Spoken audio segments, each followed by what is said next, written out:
Welcome back to Warehousing Unboxed, an IWLA podcast. Today's episode dives into another complex and ever-changing landscape, labor, and the legal issues impacting the warehousing industry today and tomorrow. Recent developments like the worker walkaround rule and the Department of Labor's updated overtime regulations make staying informed crucial. And, whether you know it or not, the issues covered in this episode are critical topics for any 3PL business's survival. Today, IWLA Government Affairs Coordinator Bruce Linderman sits down with two industry experts to discuss all things labor, litigation, and what 3PL warehouses can do to stay informed and take action now.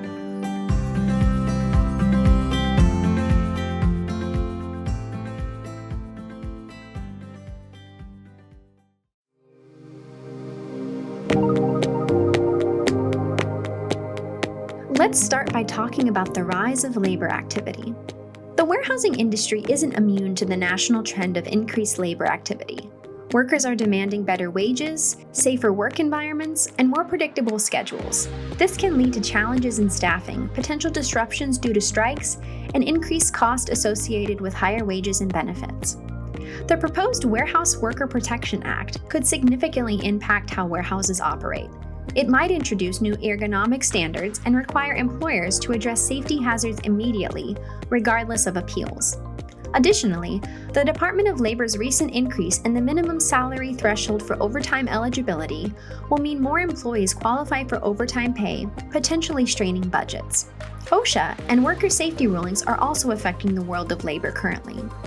The ability for employee-designated representatives to accompany OSHA inspectors during workplace inspections under the new worker walkaround rule highlights the administration's effort to prioritize individual workers' rights over the rights of a business enterprise, as well as organized labor's continued effort to work into the private industry. Additionally, programs like OSHA's NEP, which focuses on safety inspections in warehousing and distribution centers, emphasizes how the entire warehousing industry has become a prime target for labor advocates, despite their intended target being retail warehouses such as Amazon, which have a much higher injury rate than 3PL warehouses.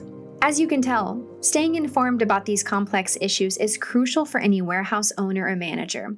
That is why today's episode is here to outline just a few of the many issues that IWLA members and the broader industry are advocating for that will affect the labor and warehouse workforce today and tomorrow. Please enjoy CEO of Spartan Logistics, Steve Harmon, and co-founder and principal of IWLA Government Affairs, Jeff Markey. But first, a word from our sponsor, Made4Net.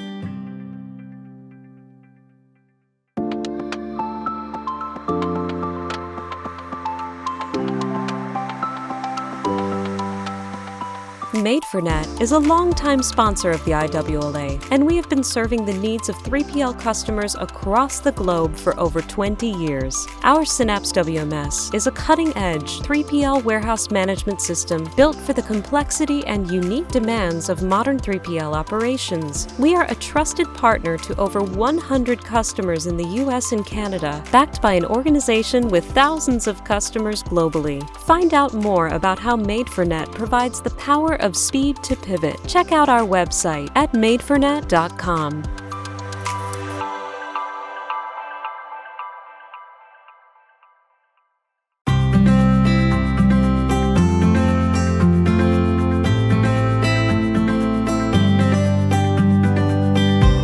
All right, welcome everyone to episode 8 of Warehousing Unboxed. This episode is about labor litigation and preparing your business for what's next. I want to introduce our guest today. First, we have Steve Harmon from Spartan Logistics in Ohio, who's joining us to discuss these issues. And then we also have Jeff Markey from IWLA Government Affairs in Washington, D.C. Gentlemen, welcome. Thank you so much for joining us today. And if we can get started, can you just tell us a little bit about yourselves? How you come to this place in the industry and a little bit of your history and how you got involved? Thanks, Bruce. It's great to be here today. My name is Steve Harmon, and I was born and raised in Columbus, Ohio, which now thinks itself the center of the Midwest. But when I was 17 and knew that I knew everything there was to know in the world, I could not wait to get the heck out of Columbus, Ohio. And I had an interest and a knowledge of politics and government that led me to seek to go to colleges in and around Washington, D.C. So I applied to a bunch of them, got the most money from one of them, and that's how I wound up attending American University in Washington, D.C. Although I got a degree in business, specifically in accounting, I was still very interested and passionate about politics. So I was a volunteer on the 88 Bush campaign. I did an unpaid internship for the staff of the House Banking Committee in 89 when they were writing the savings and loan bailout bill. I got to do cool things in and around DC while I was in college. After college, I joined the DC accounting firm of Arthur Andersen, rest in peace. So that was an amazing experience as well, because I worked with real estate developers and banks on the regulatory side. There was a lot of RTC bailout work going on that was a direct consequence of the savings and loan bailout bill, and also consulting with different government agencies around town. So it was a really great experience where to start my career. In 1995, I married. 20 minutes later, I figured out DC was an incredible place to be young and single and 20-something, and a terrible place to be 30-something and trying to buy a house and raise kids and commute.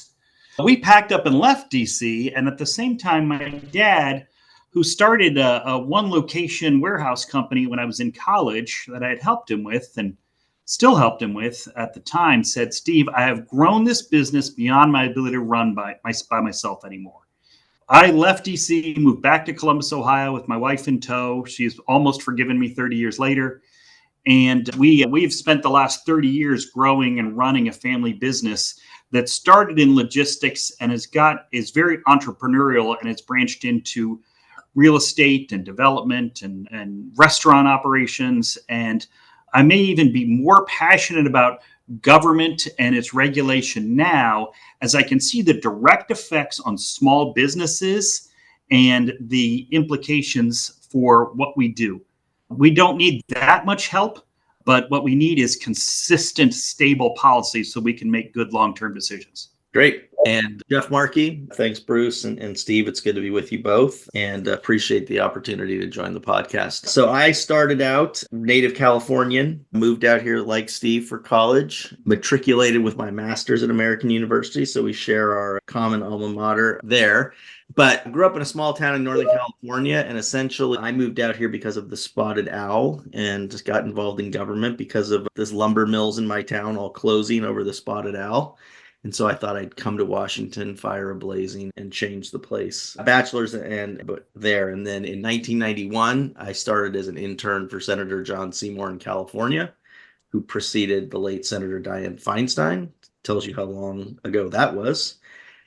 And also for IWLA members who track California regulations and their impacts on us across the country. I was there at the beginning, I feel like. Went to the State Department after that as a fellow. And then in 1995, I moved to the House of Representatives, switching from California to Washington State, where I worked in the Washington delegation until my time in government service ended, essentially running policy operations for members of the U.S. House of Representatives as a legislative director, deputy chief of staff. I started in the private sector, a young company starting out in DC. I was the Republican lobbyist. We had a Democratic lobbyist, and we were guns a-blazing, going to go change the world. Steve's comment about the economy of Washington, DC may have had an impact on my departure from government service. We were getting ready to have our first child, and it seemed like a good time to move.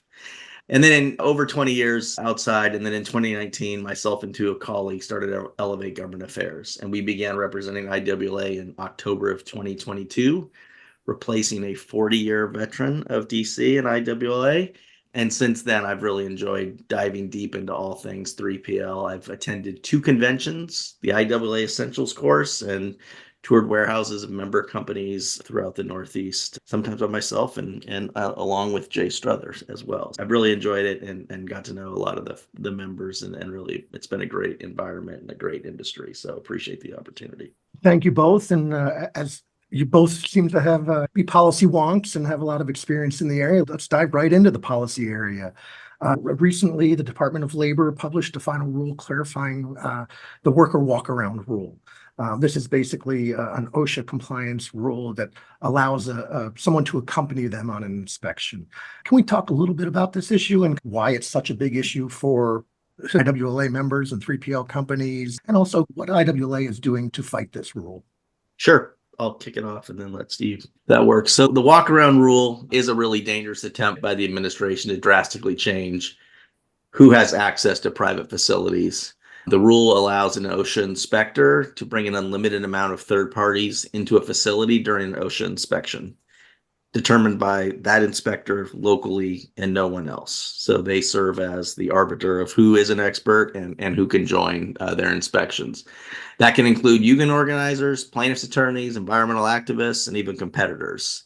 And while currently organized facilities have the ability to have a member of their union attend OSHA inspections, the new rule would allow unionized employees access to non-union facilities, but also non-union representatives to go into union facilities and anyone else that the OSHA inspector says can be. So it's a broad, sweeping rule that is very troubling and really changes the dynamic around what is and is not everything from private property rights to competitive information and access to private facilities. And we've been very engaged in this process. IWLA has joined the Chamber of Commerce of the United States and a number of different industry leaders in bringing a lawsuit in the Western District of Texas against the Department of Labor and the Occupational Safety and Health Administration in order to get this rule reversed and thrown out. And in that case, which has been filed and is currently pending, the plaintiffs have argued three broad principles. One is that OSHA doesn't even have the statutory authority to do this, that this far exceeds what the Fair Labor Standards Act provides OSHA's ability to manage and to regulate. Second, it's a taking of private property and it's a violation of the Fifth Amendment. And we are going all the way back to the Bill of Rights to argue that this rule violates the Fifth Amendment. And then third, that the rule is arbitrary and capricious due to OSHA not filing the basic requirements of what a rulemaking takes in order to do that. So everything from failing to acknowledge that it was a policy change, to consider the aspects, to consider alternatives, to consider costs, all of which are required for making federal regulations.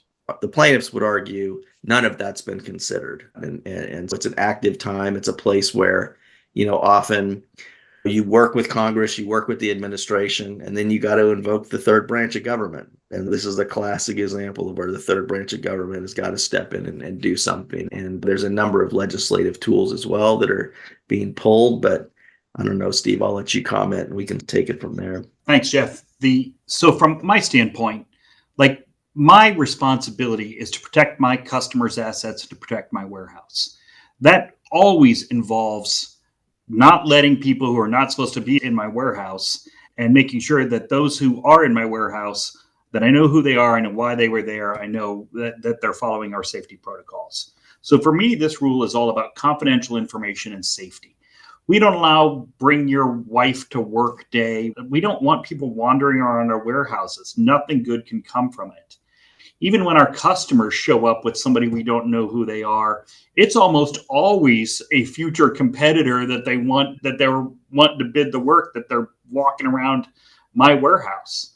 So there is literally no circumstance that's good for me to have people I don't know walking around my warehouse. And for, again, just the capricious, ham-handed way the rule was handed down, of course you want unknown third parties walking around your warehouse.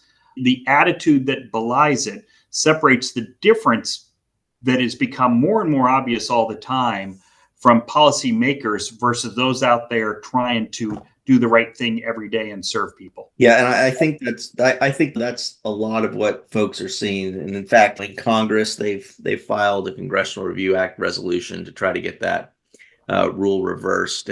And while it's unlikely, given the makeup of the United States Senate at the moment, for that to be successful, it just goes to show the level of concern that we're seeing. And in the House, there are a number of members who have co-sponsored that, including some of those folks that IWLA met with during their fly-in when they were here in May. And we've really been working this issue quite a bit. I think a moment to talk about what I think a lot comes next is just a quick moment of the Congressional Review Act. So the Congressional Review Act is a tool that Congress has to reverse executive action. And when Congress does that successfully, the administration can never offer a similar rule again. And it's a very big hammer to use against the administration. and one that's been used limited but effectively. And I think we'll talk about it quite a bit today. But I think the key part right now is that this rush to do regulations has had a lot to do with pushing them out so that they're not subject to next Congress's review of the Congressional Review Act. And so this flurry that we're going to talk about today has really been targeted against what day, and it's 60 legislative days from adjournment, what day is it going to be that the next Congress can look at regulations versus the current one. And as we talk through many of these things today, you're going to hear me say over and over again, a Congressional Review Act resolution and kind of what's happening with it. Yeah. And that Jeff, just makes a great case for the IWLA. That is the kind of technical DC inside baseball that your average business owner, warehouse owner, logistics guy, trucking guy has no clue is part of the administrative state. That without representation and lobbying that we can really only do effectively together, this would be impossible for the average entrepreneur to stay on top of. yeah, and the CRA is super important. I want to get back to that in a moment, but I want to stay on inspections for a second because recently we've had OSHA also introduced their national emphasis program on warehousing and distribution center operations. This came out in July of last year, and it's really targeting warehouses. And I want to talk to you guys about this, kind of what it's getting into, what it means for us. Also, have we seen inspections? What are we doing to prepare for and mitigate them?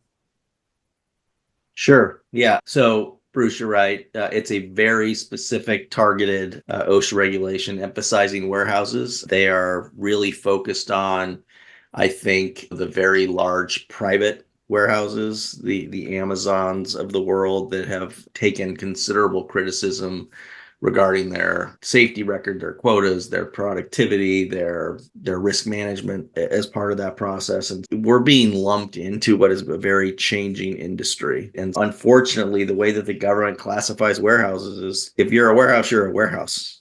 And they don't really distinguish between the 3PL universe, an Amazon, a Marshall's, Walmart, or anything else. And to Steve's point, part of our work here is really trying to make sure that people understand the difference between a 3PL warehouse and what the focus is. But we're all getting rolled into this emphasis program.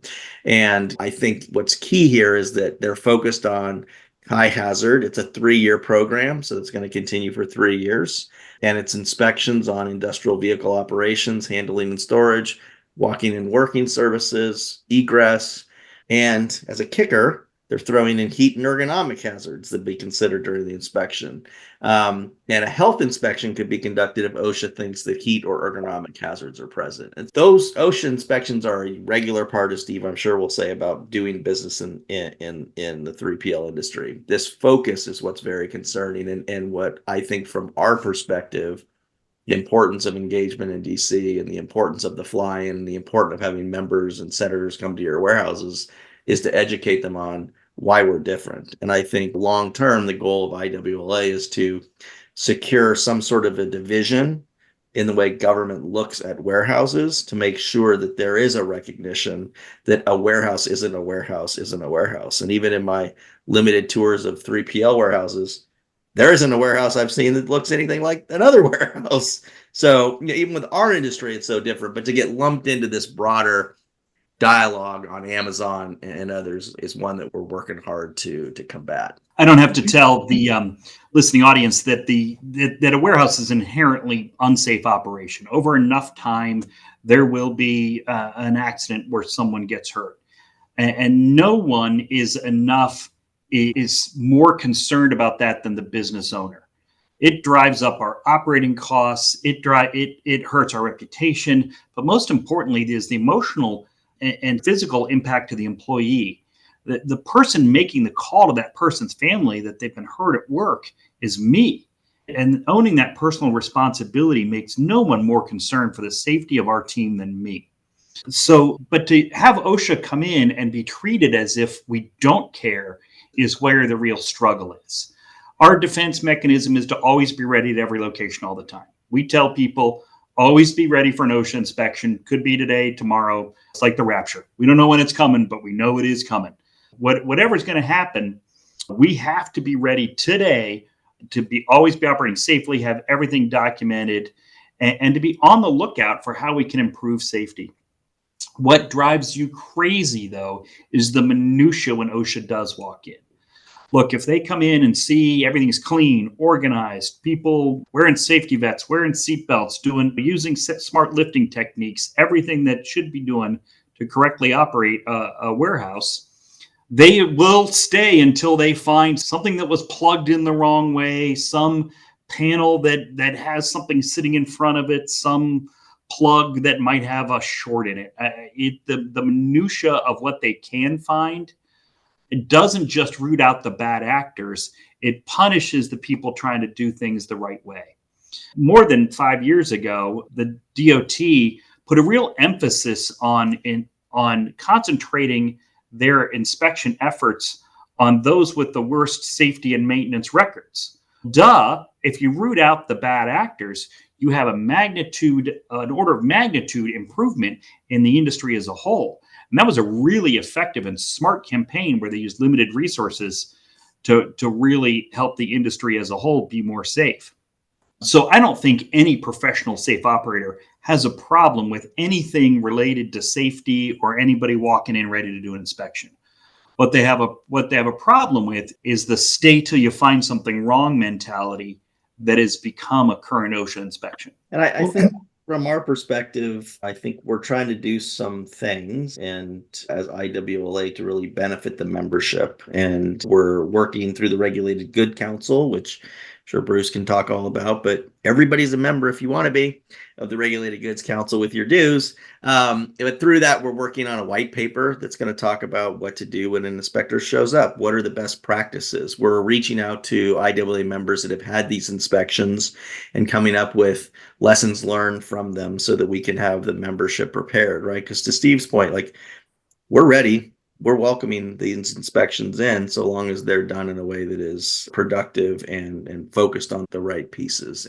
But it's a great tool that IWLA can offer up to the members to do the collective best practices. And that's something that we'll have coming out shortly. So we're excited about that. Just to follow up on that as well. Obviously, we're talking about the NEP here, but the worker walkaround, as we previously discussed, it actually was effective May 31st of this year. So those inspections could already be happening, which is why we really want to get this white paper out from the Regulated Goods Council to how to prepare. But the biggest takeaway that we've gotten was updating your facility access plan and just putting in a simple statement that no non-governmental people are involved in that inspection. And at least you have something to point to in the meantime, even if it does come back. It's not just an arbitrary decision. No, you can't come in. You've at least got a reason and you have that facility access plan, which I would assume most of you do. But we talked about inspections, but I also want to tie it back a little bit to the Congressional Review Act. The new rules in the National Emphasis Program do target both heat and ergonomics. Ergonomics Ergonomics was actually the first rule that was subject to the Congressional Review Act and got stricken down. But Congress has recently introduced legislation seeking to reinstate these ergonomic standards. They can still do it legislatively. It just can't be from the agency that the rule came from. So how would these potential rules affect warehouse operations? I'll start with you there, Steve. It's a great time to talk about heat regulations.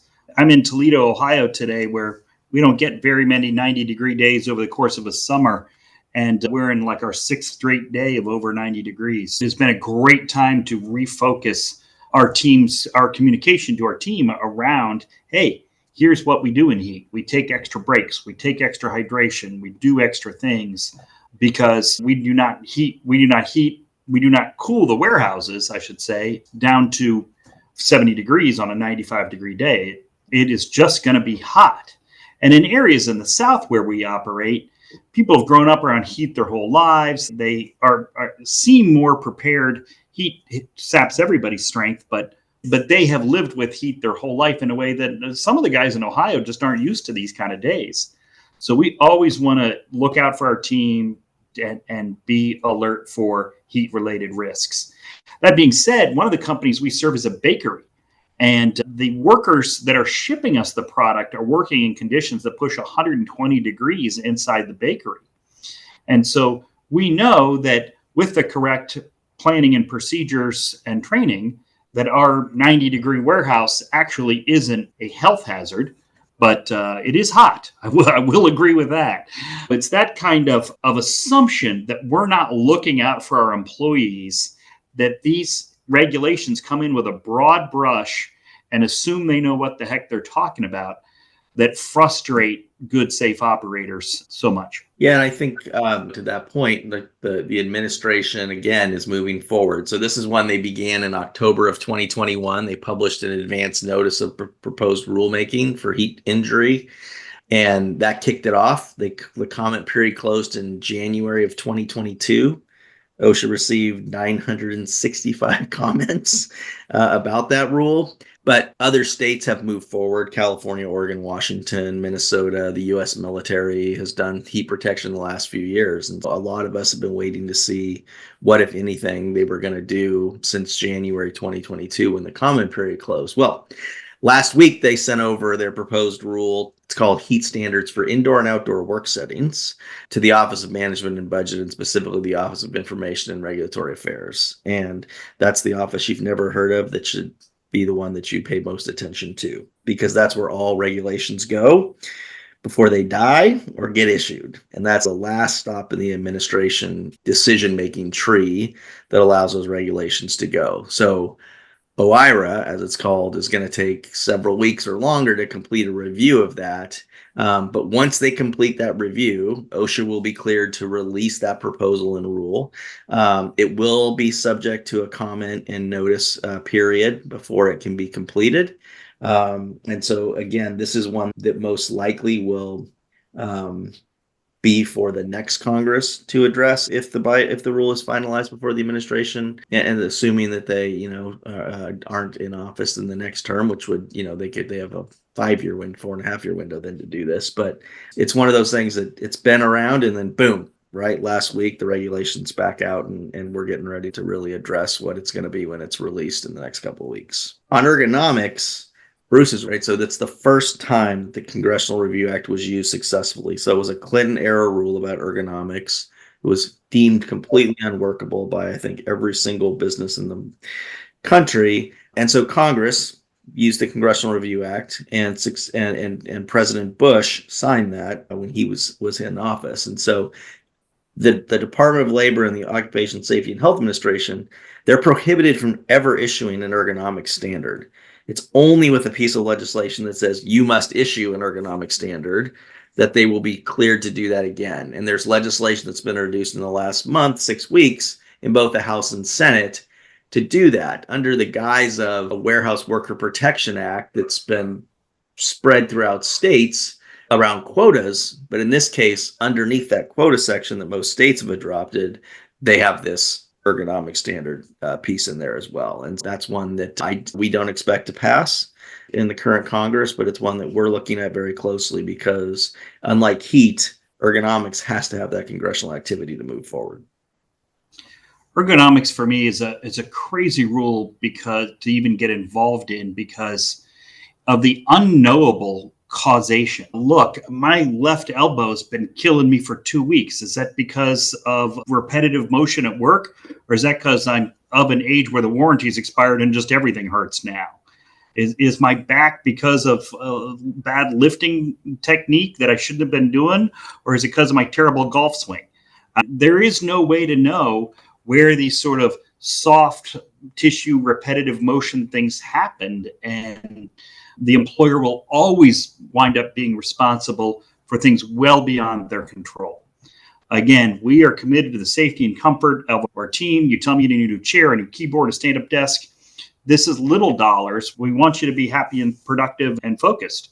That's the real cost. Employees who are not able to do their jobs. So we're always going to help people out to be productive, but the taking on liability for every pain and ache, there's not enough money in the world for that. So I know we've been covering more OSHA stuff here, but I want to expand the conversation into Department of Labor at large, particularly the overtime revision. Recently, the U.S. Department of Labor released their final rule updating the FLSA, the overtime pay requirements.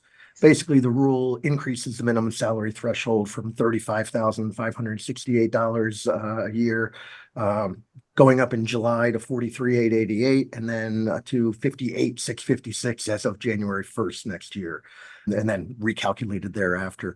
I want to talk to you guys about what do we expect regarding these revision of these overtime rules? Where does it stand? What challenger? And then particularly you, Steve, as an operator, how are you dealing with this new rule, and what does it mean for your workforce? Thanks.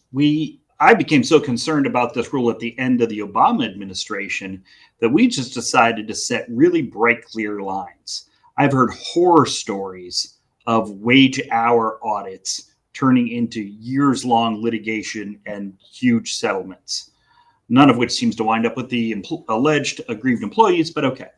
And so we just set really bright, clear lines.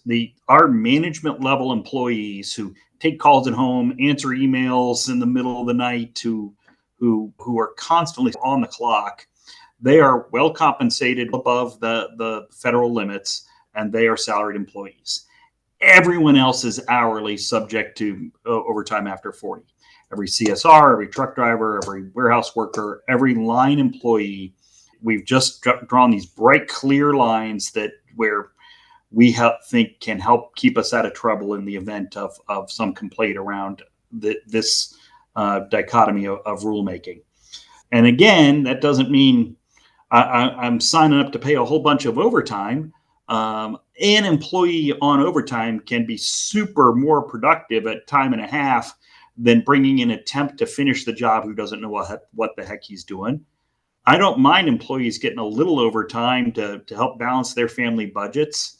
That being said, a report hits my desk every week for how many overtime hours we had by location in the previous payroll. We are hyper-focused on productivity, but overtime isn't the big problem. It's the getting caught doing some calculation that the government doesn't feel is right. One thing that I know is that this really depends on where you live, where your economy is for your state, where your state rules are as it relates to hourly workforces. And so this is going to have an uneven effect throughout the country for IWLA members. But I think a couple of things are important. One, it's a very quick increase in this two-step process. At the end of the day, by January 1st, it'll be a 60% increase from what the threshold today that people make and can be considered exempt. It'll be 60% more by the time we get to January 1st, which is for places in a lot of the country, it's very difficult. And Steve mentioned the Obama era overtime rule, and the court took so long that it was right before the rules were to take effect. And so a lot of companies had to make decisions about what they were going to do. Were they going to reclassify employees as hourly? Were they going to increase their salaries to make them full-time? And in the end, the court invalidated the rule, but it was at a time that was pretty much too late for most people to take effect. And as we think about this, there are a couple of different parts. One, the first increase is using the Trump methodology. And so it's a sort of well understood methodology. The second increase, January 1st, is a brand new methodology that involves the weekly earnings of the 35th percentile of full-time salaried workers in the lowest wage census region in the country. And so it's this complicated mathematical process that you have to go through to try to understand what it's going to be. It's also going to raise the threshold on highly compensated employees and who they are.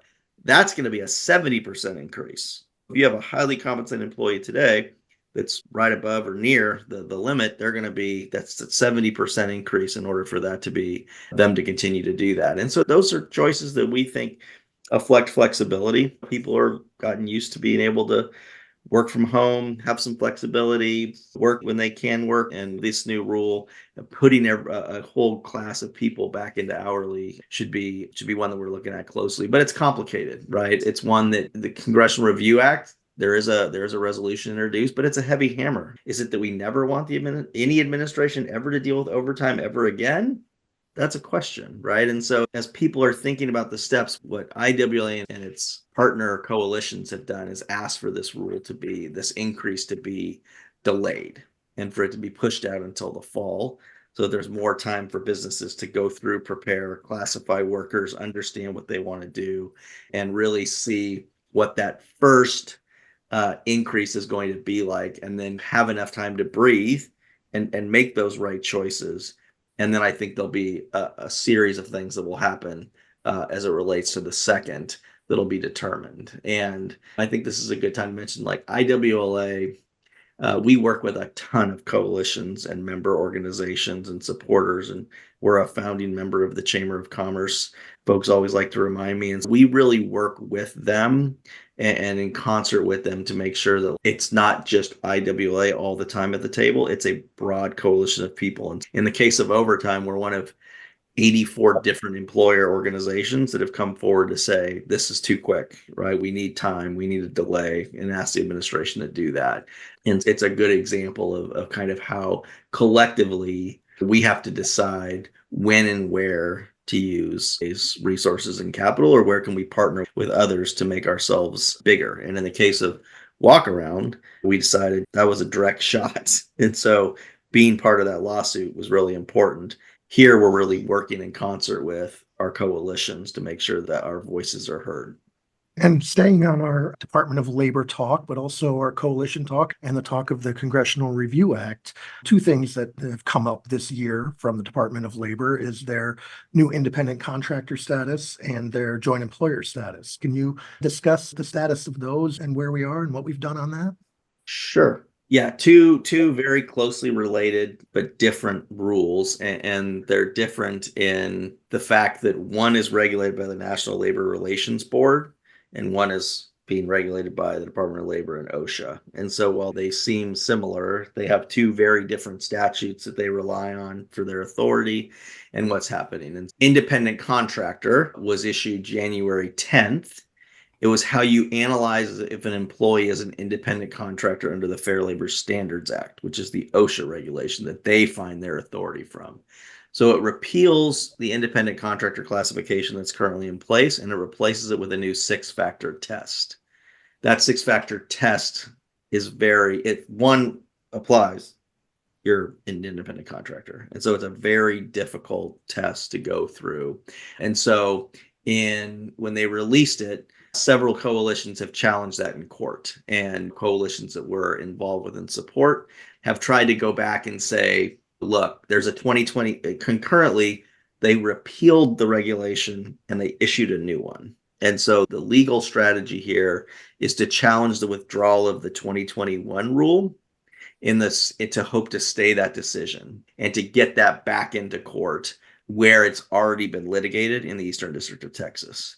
And so that rule went into effect, though, March 11th of 2024, and those legal challenges are working their way through. Concurrently, Congress is working on a Congressional Review Act resolution in both the House and the Senate. Basically, the leadership of the two Republican labor committees have filed that resolution in order to try to overturn the rule. But it's one that can have broad impact across our industry as we think about the way that we use temps and anything else, cleaning service. It could go very broadly as the rule gets implemented, and we're one we're watching very closely.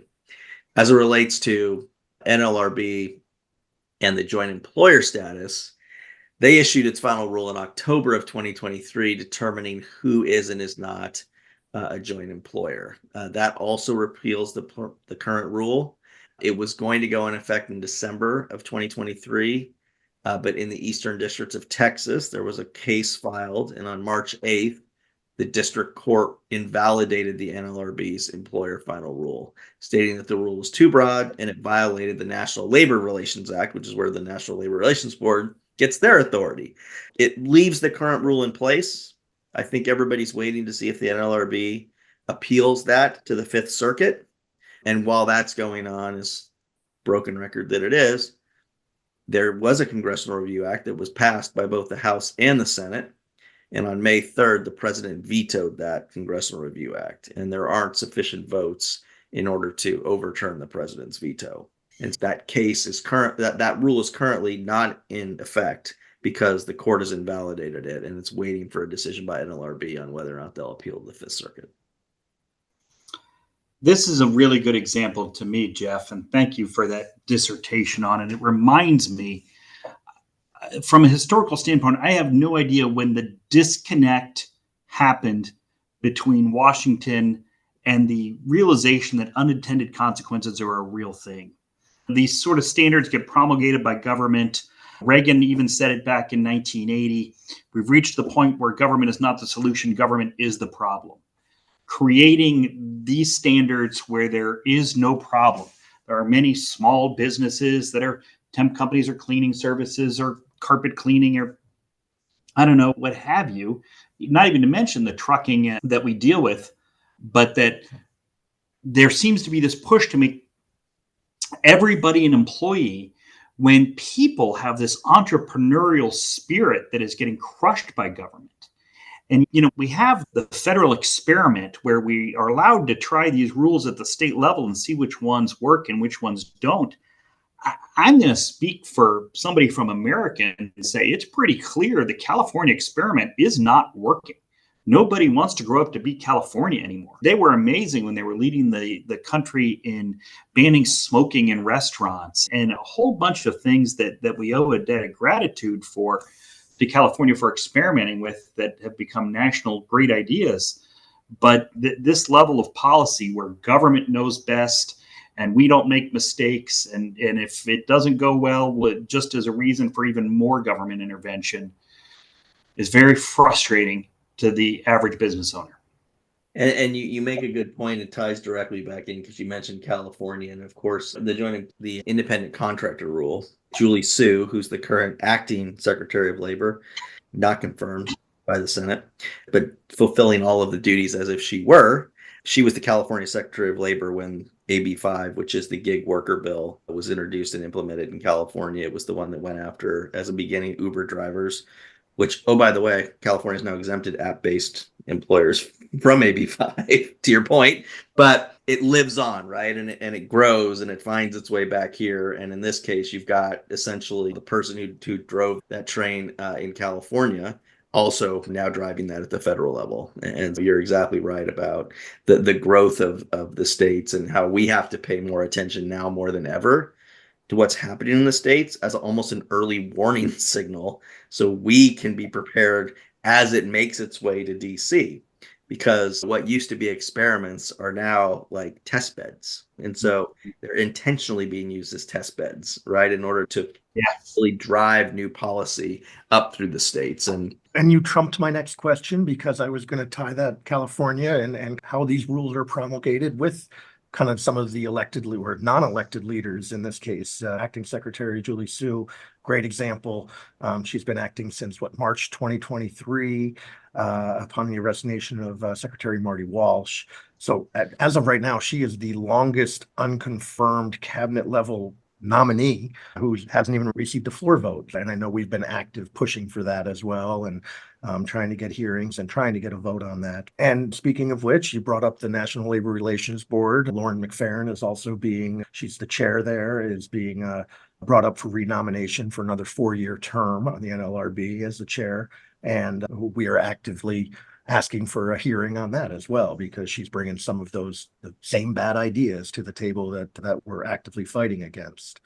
But moving on to the bigger picture here, labor at large. Recently, we've obviously had a number of either labor disruptions, we'll call them, labor action, whether they become strikes or just threatening to strike.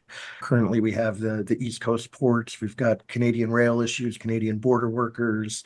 Over the last few years, we've had everything from rail to ports to UAW, you name it. How are these threats to labor, and how are they affecting the warehouse industry, the 3PL industry, and more importantly, Steve, your operation at large? There's no greater threat to our operation than the availability of labor. Unions had a really valid purpose in a time when labor was plentiful and people were taken advantage of, and from collectively bargaining over safety issues. I'm not defending the actions of employers that led to the rise of unions, but there's a very good reason why unions outside of government unions have continued to atrophy year after year after year, because the worker experience is I can get better pay and benefits that I can count on from a private employer, that I can negotiate directly with, that is competing for labor every day and that has to have high quality employees to get the job done. You see it all the time. A particular union contract might schedule out a pay for a new hire. And if I need a new hire and I can't hire somebody at $20 an hour, I'll pay 21. Okay, we'll pay what it takes to get an employee in there and do that. The union employer says, nope, contract says I can't pay more than 20 to a new hire. And so the job goes unfulfilled and the ultimate customer need goes unmet. How is this a good idea? I was talking to a 70-year-old guy driving for Walmart last week. He had driven for Yellow Roadway for 20 years and thought he had that guaranteed Teamster pension. Boy, if he could go back and tell 20-year-old him that somebody's promised to give you something at some very future distant date is never fulfilled. An account with cash sitting with your name on it is a real thing.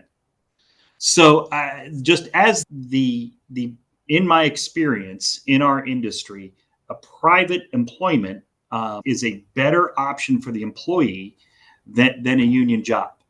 And that is why unions have had a hard time winning these elections year after year after year.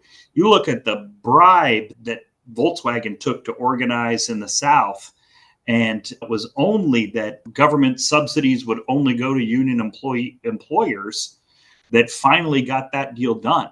Employees are very smart about one thing, and that's their money. And yeah, I definitely want to mention the unionization aspect, but also how are some of these strikes disrupting the supply chain and your operations in that way? If there's a threat of a rail strike or getting goods over from Canada, how are those kind of disrupting operations? Boy, we have lived with disruption every day for 5 years now, and I don't even remember what normal looked like, Bruce. The reality is 3PLs are the solution to scalable distribution capacity. When there is a problem, we're the solution. You can put extra inventory here. You can forward deploy it. You can ship 20 truckloads that go to XYZ customer in our market, and we will hold them and deliver them as needed. And when your whatever issue you had is over, fine. There was no long-term contract and everybody walks away smiling. You know, our scalability, our ability to react, our ability to match varying needs is what the 3PL industry continues to deliver to productivity and growth in the American economy. And we've been doing it ever since Reagan deregulated freight in the 80s, that companies outsourcing to companies that can match scalable needs allows massive cuts in costs and increases in productivity. And worker productivity drives worker wages. And I think for us, it's really important that we, Bruce and I, and the advocacy team at Elevate and others really understand what's happening in the supply chain. I think during COVID, there was a moment where warehouses were like the focus, and it was like, wait, what? Wait a second. And communicating, documenting everything so we can report to members of Congress, right? There's a supply chain caucus that we work with in the House of Representatives on how these disruptions are impacting the 3PL industry, what its downstream impact to consumers are, right? Really making sure that voice is collaborated and brought forward through IWLA is important. And then continuing to separate ourselves from those very large corporate warehouses that are a focus and making sure that our safety, the reality is we have excellent safety records that far exceed anything that those large warehouses can put down. And we have policies in place that they don't. And telling that story and making sure people understand the differentiation about how we treat labor. There are a large number of 3PL warehouses in IWLA that have represented workforce and those that don't. And I think it's really important for us to be able to drive those messages that Steve talks about, how well we treat our employees, how the market drives wages, how safety has got to be paramount because we're customers, right, are going to rely on, they're only going to use us if we're safe. And taking all of those messages and making sure that we're driving those into the debate back in Washington is really helpful. And the supply chain disruptions that are going to come from the rail strike or the East Coast port strike. We saw what happened on the West Coast as cargo shifted to the East Coast. All the big container ships started rerouting, the Red Sea problem and all those ships rerouting, like what the impact's going to be now. And Steve's right, 3PLs can end up playing a really important role there as there's massive changes in the way that people are using their normal distribution networks because they've got to make modifications because of these disruptions. And we can be a solution. I think we want to present ourselves as that and take a real aggressive stance in talking about when these types of shifts happen in the economy and in the distribution and the supply chain, that the 3PLs are the ones that are going to be able to come in and have that flexibility that Steve talks about to make sure that products can get to consumers in a timely and safe way. Gentlemen, I think we're coming close to the end of the hour here, but I want to thank you both for a wonderful discussion on the kind of labor litigation and preparing your business for what's next. But I want to give each of you a chance to give some concluding thoughts. I know we've talked about a lot of regulations, legislation, the IWLA actions on it, how we can mitigate some of this labor risk. But yeah, if you guys can just give a concluding statement on where we stand and what we need to do to keep our industry strong and safe. I think what I would say is this has been a good discussion specifically about labor and what's going on in the employer-employee relationship and how the federal government has been really aggressive in the last 9 months around this. But it's also important to recognize that IWLA is an advocacy organization, and as a member services driven organization, there's no less than 10 federal agencies that regulate IWLA members in what they do every day to run your business and for that to be successful. And this is one snapshot where we talked about 2 of the 10 federal agencies that have an impact. And that voice and that engagement is so important. I think on a previous podcast, Mark DeFabus quoted the famous quote, if you're not at the table, you're on the menu. And Mark is really right about that. And I think our role at Elevate is to take all of this information, to aggregate it, and to drive some compelling messages using those partners that we have to really serve the industry and make sure that we can do everything we can do to make sure that IWLA members can continue to be successful and not worry as much as you're probably going to worry after you listen to this podcast and think everything is really not that good. But thanks, Bruce, for the time, and thanks, Steve. It's always great to be with you. I appreciate our time. And Steve's our Government Relations Council chair, co-chair, and we get to spend a lot of time talking about these issues together. And I appreciate the relationship. Thanks, Jeff. Bruce, I just want to conclude by saying similarly, the best way to play defense is collective action. And I'm not talking about going down and rallying on the Capitol. We're all really bad at that because we have jobs. But the point being is collective action through our industry association, through other industry associations you may be a part of, through trucking or whatever, chemical councils or whatever, but also support good candidates. It matters. The only reason I'm at all interested in politics is because I want good policy. And good policy only happens with good candidates getting elected, with good decision makers, with people of experience, with people of character getting elected into key roles. And even they sometimes feel like they're tilting at windmills, but without the good people in there who are understand the laws of economics, unintended consequences, and reality, we're just going to continue to borrow money we don't have, to spend on programs we don't need, to impress people we don't like very much. And that's not a recipe for success, in my opinion. So collective action, give, and vote. That's the one takeaway I hope my peers have out of this podcast today. Thank you so much, gentlemen. I appreciate your time today and look forward to working with you in the future. Sounds Thank great. you. Thanks, Steve.